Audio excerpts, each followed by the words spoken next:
이 시간 경건한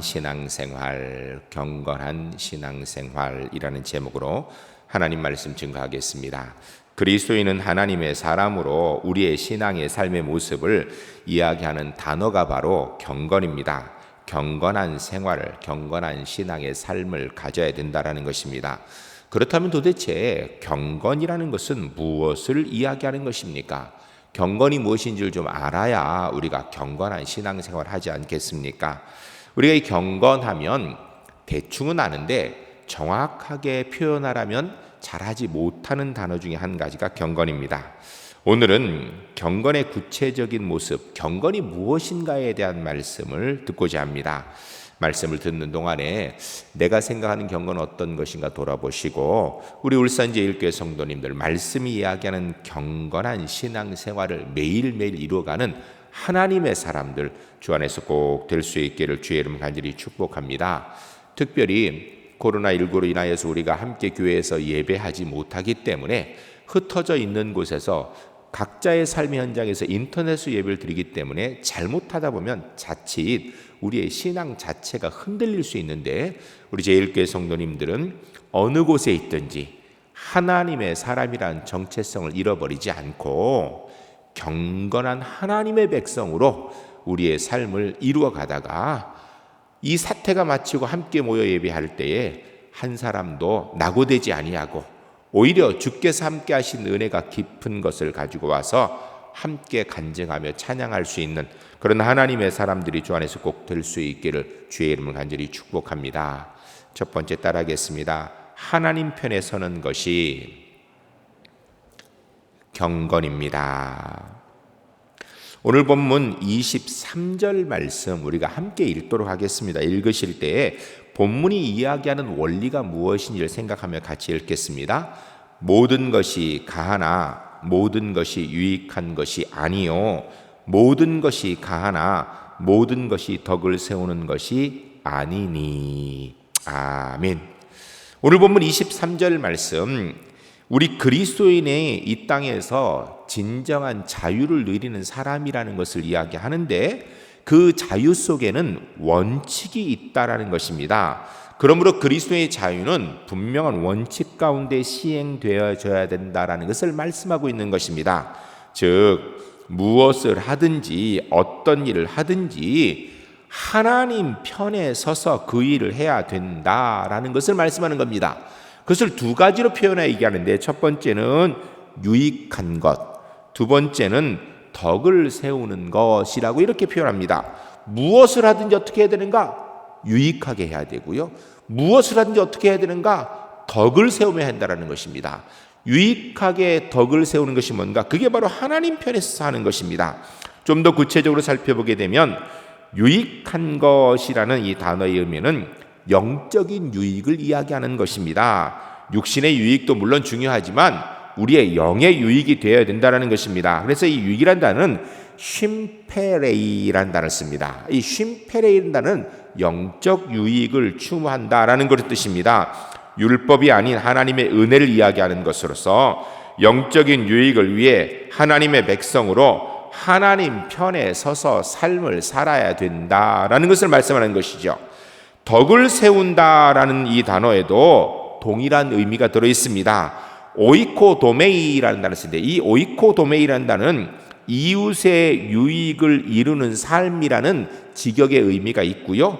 그 속의 의미를 살펴보게 되면 하나님의 사람은 하나님이 원하시는 삶을 살아야 되는데 하나님이 원하시는 삶이 뭔가? 그게 바로 이웃의 유익을 이루는 삶을 살아가는 것을 말씀하는 것입니다.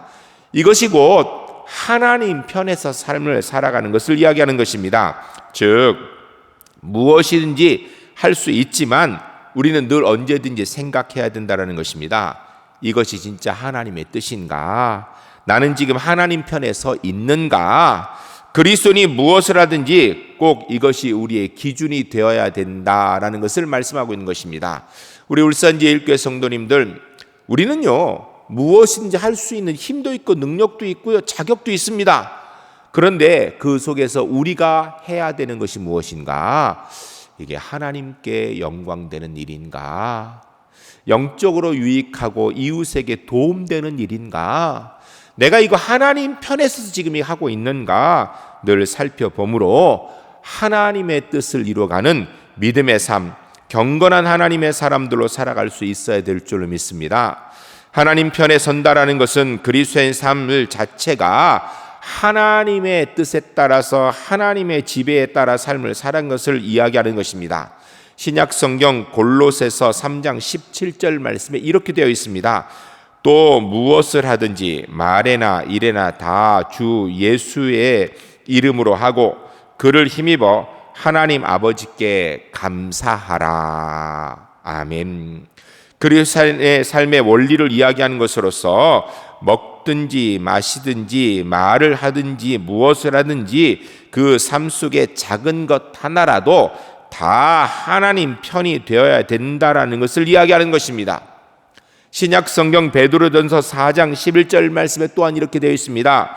만일 누가 말하려면 하나님의 말씀을 하는 것 같이 하고 누가 봉사하려면 하나님이 공급하시는 힘으로 하는 것 같이 하라. 이는 범사의 예수 그리스도로 말미암아 하나님이 영광을 받으시게 하려 함이니 그에게 영광과 권능이 세세 무궁토록 있으리라. 아멘. 무슨 이야기입니까? 여러분, 우리가 이 땅의 삶을 살아가면서 내가 내 삶의 주인이 아니다라는 것입니다.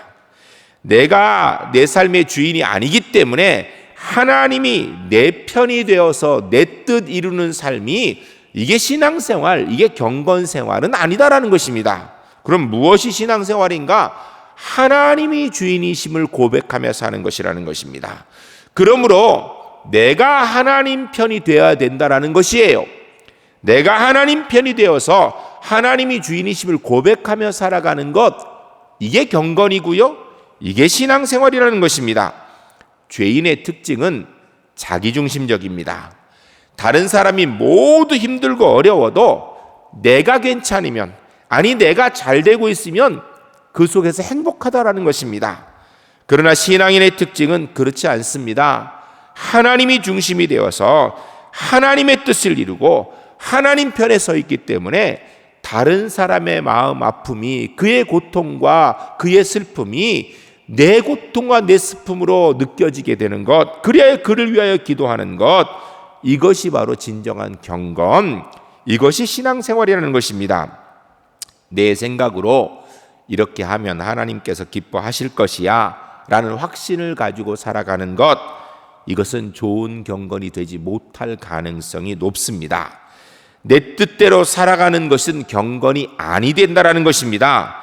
경건이라는 것은 말씀을 따라서 하나님의 기뻐하시는 것이 무엇인지를 알아보고 그 뜻대로 살아가는 것이 바로 경건, 신앙생활이라는 것입니다. 프랑스가 낳은 세계적인 화가 장 프랑스와 밀레라는 아주 유명한 화가가 있습니다. 그도 무명 시절이 있었습니다. 그림을 그렸지만 인정받지 못했고 결국은 작품을 하나도 팔지 못하니 가난에 허덕일 수밖에 없었습니다. 그런 그에게 어느 날 아주 가까운 친구가 찾아왔습니다. 그리고 하는 이야기가, 여보게 누가 자네 그림을 사려고 하네 라고 이야기하는 것입니다. 밀레는 너무너무 기쁘기도 하지만 의아했습니다. 왜냐하면 지금까지 단 한 점도 그의 작품을 팔아본 적이 없는 무명화가이기 때문입니다. 그런데 친구가 하는 이야기가 이렇게 얘기하는 것이에요. 화랑의 자네 이야기라고 자네 그림을 소개했더니 구입 의사를 밝히더군. 그리고 그 그림을 골라달라고 하면서 선금까지 주었네 라고 하면서 밀레에게 300프랑의 돈을 주었습니다. 300프랑이면 지금 몇십만 원 아니지만 이 밀레가 있을 때 300프랑이면요 수백만 원이 넘는 큰 돈이었습니다. 입에 풀칠도 제대로 하지 못하고 있는 밀레에게 이 큰 돈은 생명줄 같은 돈이었습니다. 자신이 그림을 인정받고 있다라는 희망도 얻게 되었습니다. 그가 더 힘을 내어 열심히 그림을 그리게 되었고 후에 밀레의 그림이 화단에서 호평을 받게 됩니다. 우리도 밀레가 그린 그림을 알고 있지 않습니까? 여러 점들 알고 있어요. 그만큼 유명한 사람이 되었습니다. 하나둘 그림이 팔려나가기 시작하고 생활도 안정을 찾게 되었고 그림에 점점 몰두할 수 있게 되었습니다. 그러던 중 어느 날 그 친구 집에 놀러를 가게 되었습니다. 그런데 그 친구 집에 놀러 가서 깜짝 놀란 것은 자기가 처음 팔았던 그 그림이 바로 그 친구 집 벽에 걸려 있었던 것입니다. 이 친구는 가난에 힘들어하는 밀레의 자존심을 지켜주면서 그의 어려움을 도와주기 위해서 다른 사람이 그의 그림을 사달라고 하는 것처럼 하며 결국은 자기가 그림을 사주면서 당시에 무명화가에게는 택도 없는 금액, 상상도 할 수 없는 300프란이라는 거금을 밀레에게 주었던 것입니다. 사랑하는 성도 여러분, 우리가 이거 기억해야 됩니다. 신앙은 내가 주인이 아닙니다. 하나님이 주인이심을 고백하는 것이 신앙이고요, 경건입니다. 내가 얼마나 좋아하느냐, 이게 중요한 거 아니고요, 하나님이 얼마나 기뻐하시는가, 이것이 중요한 것입니다. 그러므로 우리 울산제일교회 성도님들은 무엇을 하든지 언제든지 내가 하나님 편에 서 있는지, 지금 내가 하나님이 원하시는 일을 하고 있는지 살펴보면서 작은 일이든 큰 일이든 분명히 하나님 편에만 서일 수 있는 우리 울산제일교회 하나님의 사람들이 주 안에서 꼭 될 수 있기를 주의 이름 간절히 축복합니다. 지금 우리가 함께 모여서 예배하지 못하기 때문에 잘못하면 신앙이 나 중심으로 흐르기 쉽습니다. 이때가 바로 우리가 하나님 편에 서야 될 때입니다. 여러분, 말하는 것이나 생각하는 것이나 삶을 살아가는 모든 부분에 있어서 내가 지금 하나님 편에 서 있는지 점검하시고 하나님 편에서 경건한 신앙생활 하시는 하나님의 사람들, 우리 울산제일교회 성도님들이 모두 될 수 있기를 주의 이름을 간절히 축복합니다. 두 번째 따라하겠습니다. 하나님의 뜻에 순종하는 것이 경건입니다. 이어 나오는 24절 말씀부터 30절 말씀까지를 살펴보게 되면 하나님의 뜻을 알고 순종하는 삶을 이야기하는 것입니다. 구체적으로 시장에서 나오는 먹는 문제를 가지고 이야기합니다. 사람들이 초대하였을 때 함께 그 집에서 먹는 문제를 가지고 이야기하는 것입니다. 본문의 구체적인 설명은 없지만 배경들을 살펴보게 되면 이 당시 고린도 시장에 나왔던 고기들은 전부 다 우상인 아데미 신전에 올라가서 먼저 제사 드리고 그리고 그 남은 것들이 시장에 나와서 판매되는 것이었습니다. 고기를 사서 먹으려고 하면 우상의 제단에 올라갔던 고기 외에는 사서 먹을 길이 없었습니다. 이 고기를 먹는 것에 대해서 고린도 교회 안에 두 가지 의견이 있었습니다. 하나는 무슨 상관이냐, 성경에 말씀하시를 감사함으로 먹으면 된다고 하였는데 기도하고 먹으면 되는 거지, 그게 무슨 상관이냐, 우상이 점찍어 놨느냐, 이렇게 담대한 신앙을 가진 신앙 좋은 사람들도 있었고, 신앙이 연약한 사람, 주로 초신자들 가운데 찜찜한 마음에 우상의 제단에 올라갔던 고기를 어떻게 먹을 수 있는가, 그거 먹으면 안 되지 라는 이런 신앙을 가진 연약한 사람들도 있었습니다. 그것에 대하여 사도 바울이 이야기하기를, 나는 우상의 제단에 올라갔던 고기 먹는데 조금 더 거리낌이 없는 사람이다. 그러나 내가 그거 먹는 것 인하여서 혹 연약한 신앙의 사람이 상처받는다면 나 그 고기 안 먹겠다라는 것입니다. 사람들이 그를 초대하여서 식사하자 하는데 그 고기가 분명히 우상의 제단으로 올라갔던 고기인 거 분명한데 그가 낸 사람, 음식 낸 사람이 아무 문제 없이 냈다라면 그냥 감사함으로 먹으라는 것입니다. 그런데 혹시 옆에 있는 사람이 그거 우상의 제단에 올라갔던 건데 그거 예수 믿는 사람이 먹어도 되나? 이렇게 얘기하면 그거 먹지 말라라는 것입니다. 여러분, 우리는 잘못하면 흑백 논리를 가지고 너무 쉽게 모든 일을 이야기하는데 우리 그리스도인에게 있어서는요, 흑백 논리의 기준은 딱 한 가지입니다. 세상이 뭐라고 이야기하는지, 사람들이 뭐라고 이야기하는지가 아니라 하나님이 어떻게 생각하는지입니다. 하나님이 무엇을 중요하게 생각하는지입니다. 하나님께서 작은 자 하나가 상처받는 것에 대해서 마음 아파하신다면 우리는 그 마음 가지고 그 하나님의 뜻을 따라야 된다는 것입니다. 먹는 문제 아무것도 아닙니다. 사실은 실제로 아무것도 아닌 것 같지만 먹는 문제를 통하여서 주님 편에 서서 주님의 뜻에 순종하는 것을 이야기하는 것입니다. 그래서 그리스도의 삶을 어떻게 해야 되는가? 31절 말씀이 그 결론입니다. 우리가 함께 같이 읽겠습니다. 그리고 주님 이렇게 살겠습니다라는 그런 자세로 함께 읽겠습니다. 그런즉 너희가 먹든지 마시든지 무엇이든지 다 하나님의 영광을 위하여 하라. 아멘. 할렐루야. 할렐루야. 전 우리 울산제일교회 성도님들이 고린도전서 10장 31절 말씀을 삶 가운데 매일매일 기억하고 그 말씀에 따라 삶을 살아서 우리의 삶의 작은 한 부분까지도 분명히 하나님 편에 서서 하나님의 영광을 이루어가는 삶이 될 수 있기를 주의 이름으로 간절히 축복합니다. 삶의 모든 부분, 작은 부분까지도 하나님 편에서 순종하는 삶을 이야기하는 것입니다. 여러분, 신앙은 한 번의 이벤트가 아닙니다. 매일의 호흡과 같은 삶인 것입니다. 신앙은 생각이 아니라 삶이라는 것입니다. 행동하는 것이 신앙이라는 것입니다. 우리의 행동이 하나님 편에 서서 하나님이 원하시는 일을 구체적으로 순종해 내는 것을 이야기하는 것입니다. 어느 마을에 원님이 새로 부임하면서 원님이 혼자 변복을 하고 저잣거리 구경을 가셨습니다. 지나가는 길에 보니까 작은 초가집에서 말소리가 들려와서 잠깐 멈춰가지고 그 이야기를 듣게 되었습니다. 내용은 즉슨 이랬습니다.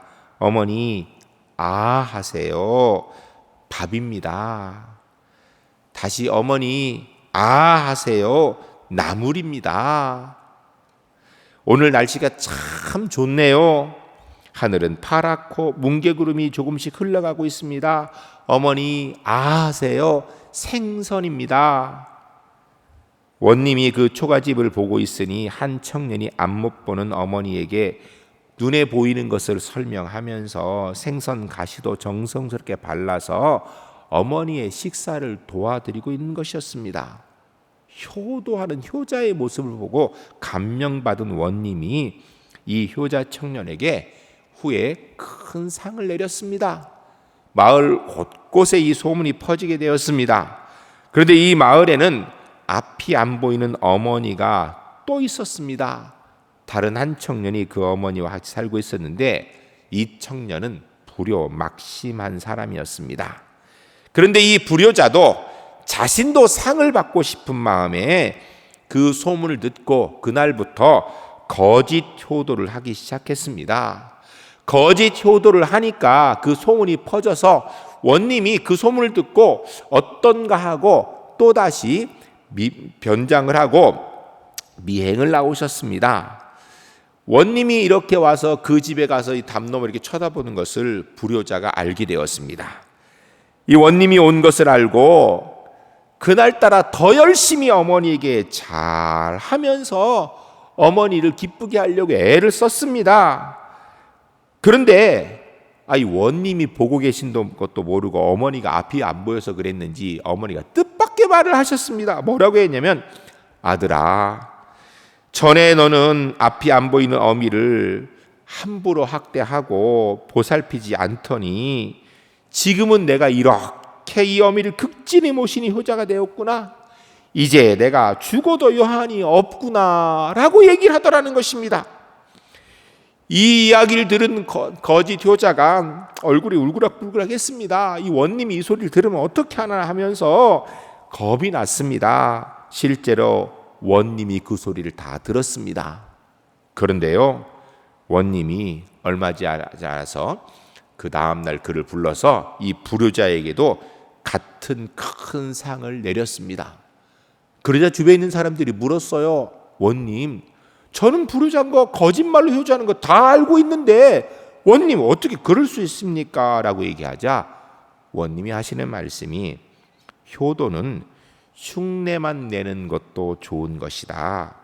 비록 거짓이었었다 할지라도 그 어머니가 지금 죽어도 여한이 없을 만큼 행복하게 느꼈다라면, 그렇게 해드렸다면 그 또한 훌륭한 효도 아니겠는가라고 말씀하시더라는 것입니다. 사랑하는 여러분, 물론 우리 신앙은요, 중심이 중요합니다. 그런데 야고보서에 말씀하는 것처럼 우리의 믿음을 우리의 행위 빼고 보여줄 수 있는 방법이 있습니까? 여러분, 우리가 행동이 우리의 신앙의 중심이 되는 건 절대 아니에요. 우리의 믿음은 중심, 우리 속에 있는 게 중요해요. 그런데요, 우리가 이 땅의 삶은 마음으로만 삽니까? 아니거든요. 행동을 따라 살아가는 거예요. 신앙은 마음만 가지고 끝난다면 그건 경건 아닙니다.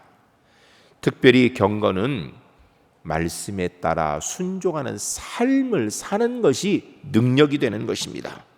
하나님이 기뻐하시는 것, 원하시는 것 찾아서 순종함으로 하나님의 백성답게 경건하게 살아갈 수 있는 우리 울산제일교회 하나님의 사람들이 주 안에 모두 될 수 있기를 주의 이름을 간절히 축복합니다. 세 번째 따라하겠습니다.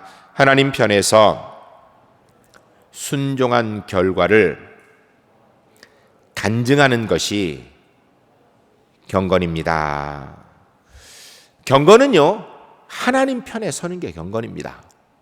두 번째로 경건은 하나님 편에 서서 하나님의 뜻을 알고 그 뜻에 따라 순종하는 것, 행하는 것이 경건입니다.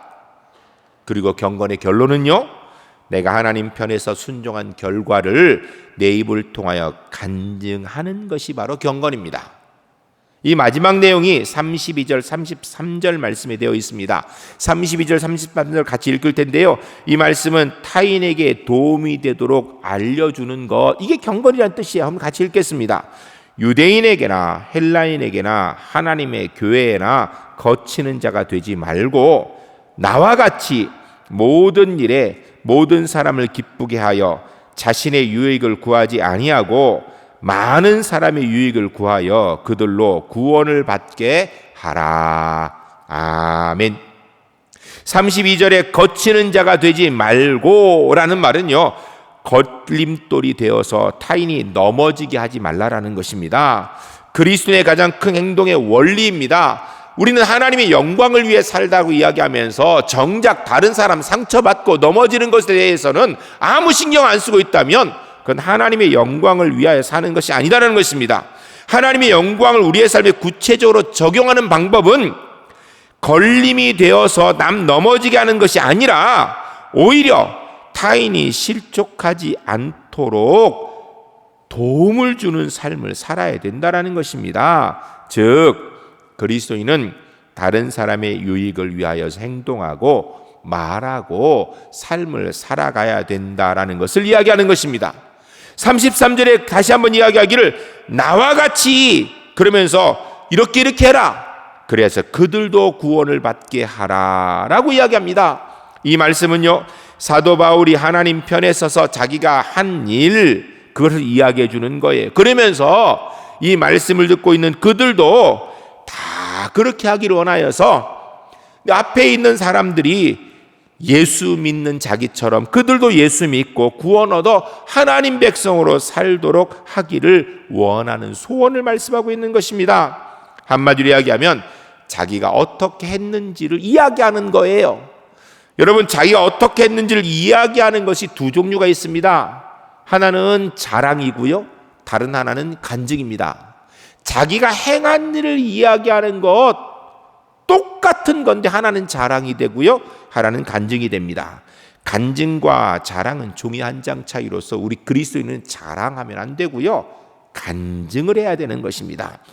자랑은 자기 자신을 내세우는 것이고요, 간증은 주님을 내세우는 것입니다. 이게 차이예요.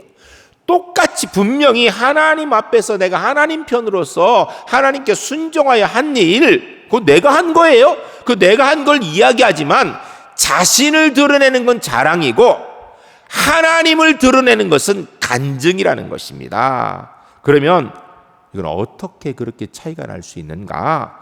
신약 성경 갈라디아서 2장 20절 말씀, 우리가 잘 알고 있는 내용인데요. 우리가 이렇게 되어 있습니다. 이 말씀을 우리가 따라하면 자랑이 되지 아니하고요, 간증이 될 수 있습니다. 이렇게 되어 있습니다. 내가 그리스도와 함께 십자가에 못 박혔나니 그런즉 이제는 내가 사는 것이 아니요 오직 내 안에 그리스도께서 사신 것이라. 이제 내가 육체 가운데 사는 것은 나를 사랑하사 나를 위하여 자기 자신을 버리신 하나님의 아들을 믿는 믿음 안에서 사는 것이라. 아멘. 사도 바울이 이야기하는 것입니다. 자기 중심으로 사는 것이 아니라 내 안에 예수 그리스도가 살아 계시기 때문에 그가 하는 모든 일은 다 주님을 위하여 사는 것이라는 것입니다. 내가 사는 것이 아니라 오직 내 안에 그리스도가 살아가시도록 하는 것. 이렇게 하는 사람, 자랑이 아니라 간증하며 사는 사람이 되는 것입니다. 여러분, 우리가 이거 분명해야 됩니다. 내가 주인인지 하나님이 주인이신지, 나는 나를 위해 사는 사람인지 주를 위해 사는 사람인지, 내가 지금 이 일하는 것이 나를 위해 하는 일인지 주님을 위해 하고 있는지. 나를 위해 하는 사람이 내가 한 일 이야기하는 건 그건 자랑이고요.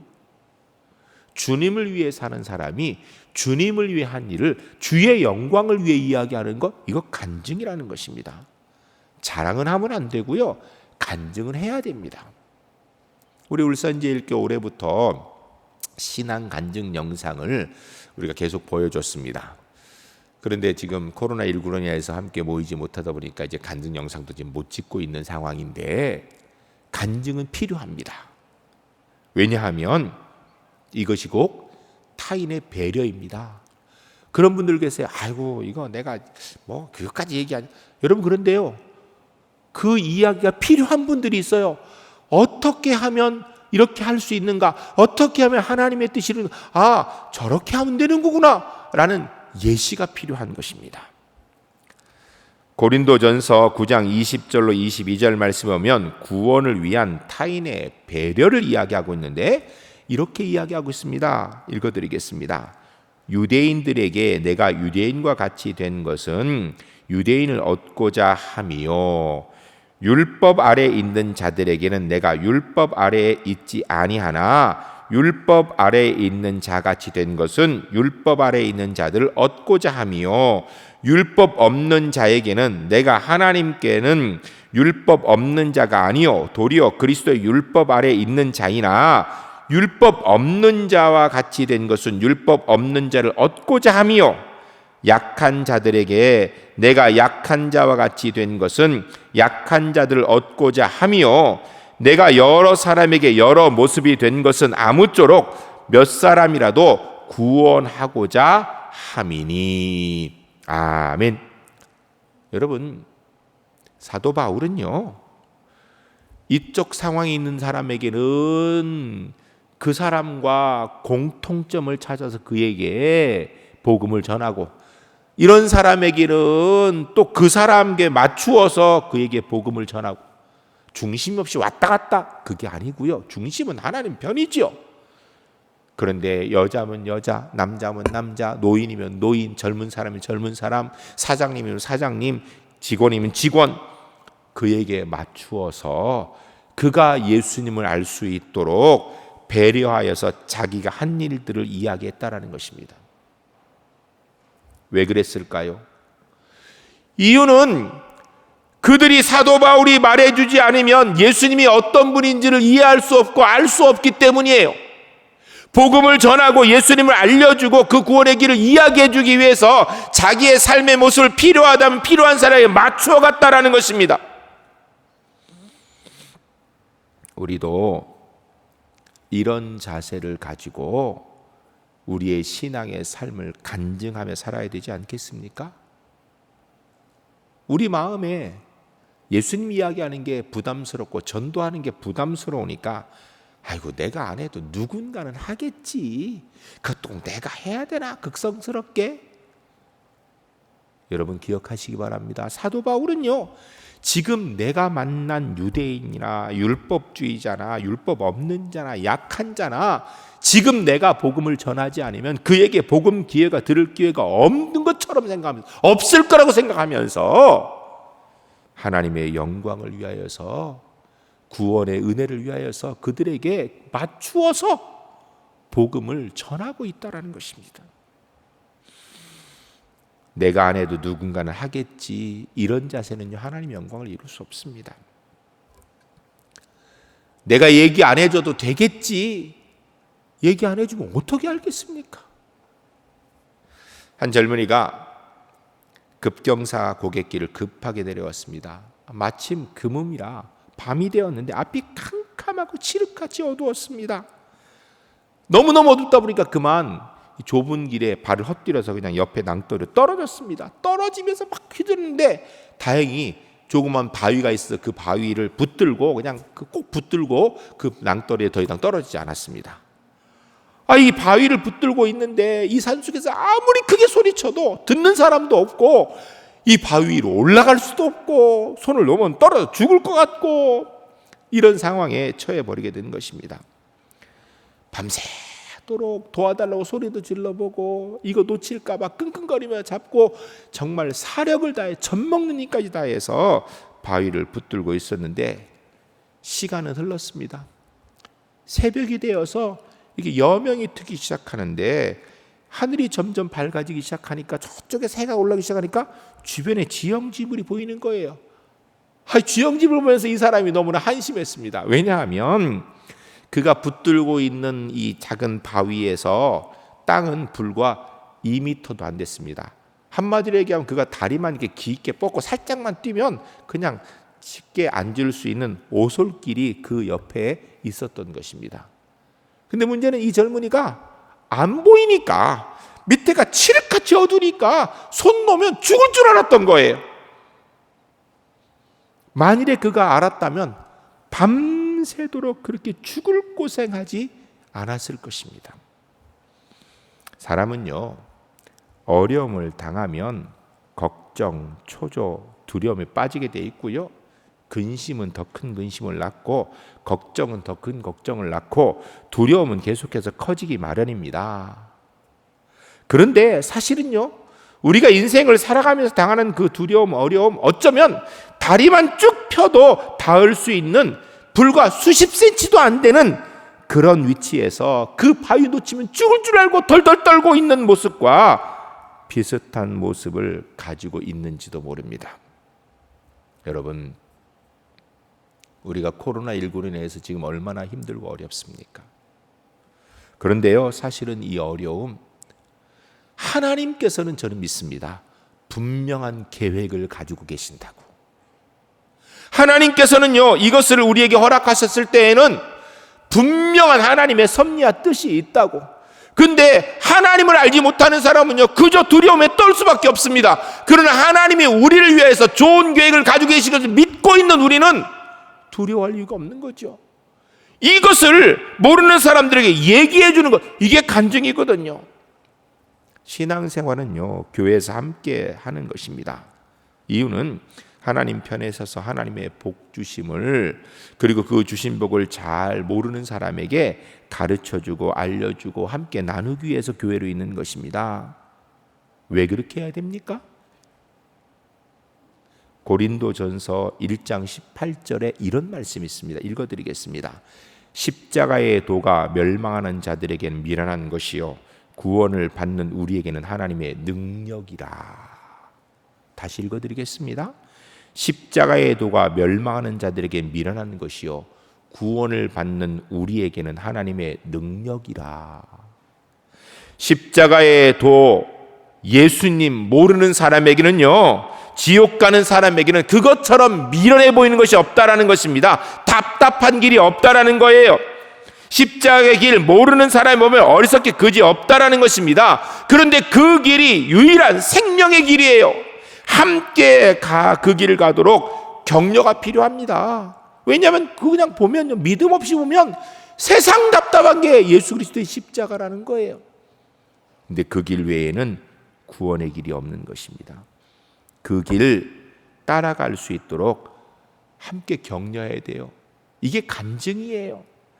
그 길 따라가며 승리한 간증하는 모델이 필요합니다. 전 우리 울산제일교회 성도님들이 이런 간증 신앙의 길에 모델이 되는 하나님의 사람들이 모두 될 수 있기를 주의 이름으로 간절히 축복합니다. 요즘 코로나19로 인하여서 우리 아이들이 가정에 갇혀 있다 보니까 이 아이들을 돌보고 있는 어머니들이 얼마나 고생하는지 몰라요. 어쩌다 하루 아이들 데리고 있는 것도 힘든데 지금 벌써 한 달 이상 집에 갇혀 있으니까 밖에 놀러도 못 나가고 어디 가지도 못하니까 얼마나 힘든지 몰라요. 뿐만 아니라 코로나19로 인하여서 직장을 잃어버린 분들이 자꾸 발생하고 있습니다. 지금 아르바이트 구하려고 해도 있던 아르바이트도 잘리고요. 아니 식당 주인도 자기 밥 먹을 것도 못하는데 거기 알바를 둘 리가 있겠습니까? 많은 가게들이 문을 닫고 있습니다. 사업이 안 돼서 얼마나 어려운지 몰라요. 주중에 제가 어머니와 통화를 했는데요. 어머니께서 코로나19 때문에 외부 출입을 거의 안 하셨습니다. 그러다가 지난 주중에 무슨 일이 있어가지고 마스크 쓰고 손에 장갑 끼고 밖에 잠깐 나가셨는데 저희 어머니가 80이 넘으셨는데 오래간만에 밖에 나가니까요. 다리에 힘이 없어서 걷지를 못하시겠더래요. 그래서 제가 아무리 그래도 무조건 하루에 한 번씩은 꼭 나가서 그 주위 한 바퀴라 돌고 오시라고 그렇게 말씀드렸어요. 사실은 이 코로나19 때문에 집에 갇혀서 연세 드신 어르신들 건강이 너무너무 안 좋아지고 있습니다. 힘들고 어려운 때입니다. 사실 지금 힘들지 않는 사람이 아무도 없습니다. 여러분 사실 제가요 설교 참 많이 했지만 그냥 카메라 앞에서 아무도 없는 데서 설교하는 게 그렇게 힘들지 몰랐어요. 그래도 지금은 우리 장로님들, 우리 목사님들, 우리 전도사님들, 우리 교회 직원들이 이렇게 있고 하니까 그래도 난데요. 제가 정오의 기도나 아니면은 수요 예배 설교 그냥 카메라 하나 딱 쳐다보고 우리 원진수 간사님 앞에 있고 그냥 그 카메라 쳐다보고 하는데요. 아이고 그렇게 힘든지 몰랐어요. 너무너무 힘들더라고요. 저도요. 우리 중에 지금 힘들지 않은 사람이 아무도 없습니다. 다 병에 걸릴까 봐 두려워하고 밖에 나가지 못해 답답해하고 힘들지 않은 사람이 없는 이때가 바로 하나님의 은혜가 필요할 때입니다. 고난의 때 특별히 작은 일 하나도 하나님 편에 서는 것, 이게 진정한 경건입니다. 삶의 작은 부분까지도 언제나 하나님 편에 서시고 하나님 편에 서셔서 하나님 뜻에 순종하고 하나님 편에 서서 순종한 결과를 주님의 영광의 구원을 위하여 간증하며 살아가는, 그래서 서로에게 힘이 되고 능력이 되어지게 살아가시는 우리 울산제일교회 모든 성도님들이 주 안에서 꼭 될 수 있기를 주의 이름 간절히 축복합니다. 그렇게 살아가시다가 이제 이 상황이 해결되어지고 함께 모여 예배할 때 여러분 지금 우리 주변에 혹시 누가 신앙에 상처받고 혹시 신앙이 약해지는 사람이 없는지 돌아봐야 됩니다. 그래서 이 사태가 마치고 나면요 우리 제1교회 성도님이 한 사람도 영유권에 상하지 않고 모두 함께 모여서 비록 함께 모여 예배하지 못하였지만 우리 각자의 현장에서 우리 주님과 이렇게 믿음으로 승리했노라는 경건 신앙 생활에 간증할 수 있는 하나님의 사람들이 주 안에 모두 될 수 있기를 주의 이름으로 간절히 축복합니다.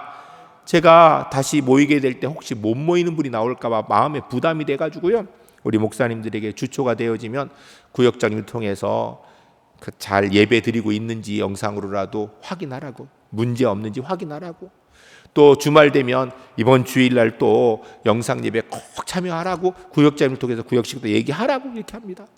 우리 성도님들에게 또 문자 다 보내서 영상 예배 들어갑니다. 너무너무 답답하고 불안해서 사실은요 혹시 이때 신앙이 약해질까 봐 우리 목사님들 통해서 성도님들 한 분 한 분에게 다 전화해서 기도해 주라고, 그리고 저 목사님들이 하루 종일 전화 들고 있어요.